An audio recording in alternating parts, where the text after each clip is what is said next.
অতি প্রিয় ঘনিষ্ঠ বারিক বিশ্বাস আজ তার হাজিরা দেওয়ার কথা ছিল ইডি দপ্তরে, কিন্তু 11টার সময় হাজিরা দেওয়ার কথা থাকলেও তিনি এখনো অবধি যাননি। আচ্ছা, কোন রকম কি কোনো চিঠি দিয়েছেন আইনজীবী মারফত বা কোনো রকম কোনো ইমেল? আসুন আমাদের প্রতিনিধির সঙ্গে কথা বলে। এই মুহূর্তে আমাদের সঙ্গে সরাসরি রয়েছেন সুপ্রিয় গুহ। সুপ্রিয়, কোনো রকম কোনো চিঠি বা কিছু জানিয়েছেন যে তিনি আসবেন বা আসবেন না?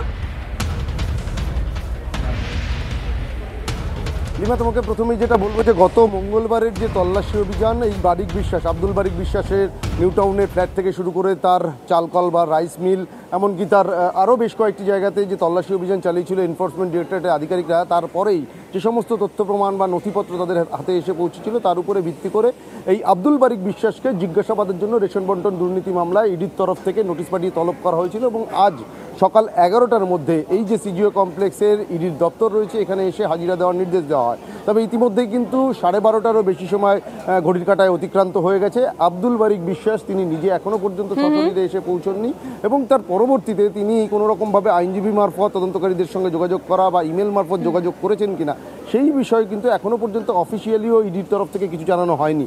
অর্থাৎ সেই জায়গা থেকে এখন যেটা দেখার যে আব্দুল বারিক বিশ্বাস তিনি ইডির যে সমন বা নোটিশ, সেই নোটিশে সাড়া দিয়ে হাজিরা দেন নাকি তিনি হাজিরা এড়িয়ে যান, নতুন করে সময় চেয়ে নেন, কী যুক্তি তিনি দেখান সেটাই এখন দেখার। তবে এই আব্দুল বারিক বিশ্বাস সম্পর্কে যেটা না বললেই নয়, কেন তিনি তদন্তকারীদের নজরে, শুধুমাত্র যে এই প্রথম কেন্দ্রীয় গোয়েন্দা সংস্থার নজরে আসলো তা কিন্তু নয়, এর আগে রাজ্য পুলিশের গোয়েন্দাদের হাতে অর্থাৎ সিআইডির হাতেও কিন্তু গ্রেপ্তার হয়েছিল এই আব্দুল বারিক বিশ্বাস। তখন যদিও কয়লা দুর্নীতি মামলা বা কয়লা পাচার মামলাতে তাকে গ্রেপ্তার করে, পরবর্তী তিনি জামিন পান।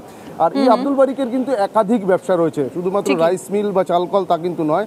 তার পাশাপাশি বসিরহাট এলাকাতে তার একাধিক ইটভাটা রয়েছে, স্পঞ্জ আয়রনের বিজনেস রয়েছে। এই বিষয়গুলো তো তার কাছ থেকে জিজ্ঞাসা করতে চাইছিল ইডিকে, এখনো অবধি জাননি। এই বিষয়টা আমাদের নজর থাকবে সুপ্রিয়। তবে কুণাল ঘোষ এই বিষয় নিয়ে কি বলছেন শোনাবো আপনাদের। তদন্তের বিষয়ে কোনো কথা বলবো না। যদি কোথাও কোনো ভুল থাকে তাহলে কনসার্ন ব্যক্তি যার বিরুদ্ধে তদন্ত হচ্ছে তিনি বা তার আইনজীবীরা তাদের যা বলার আছে সেগুলো বলবেন।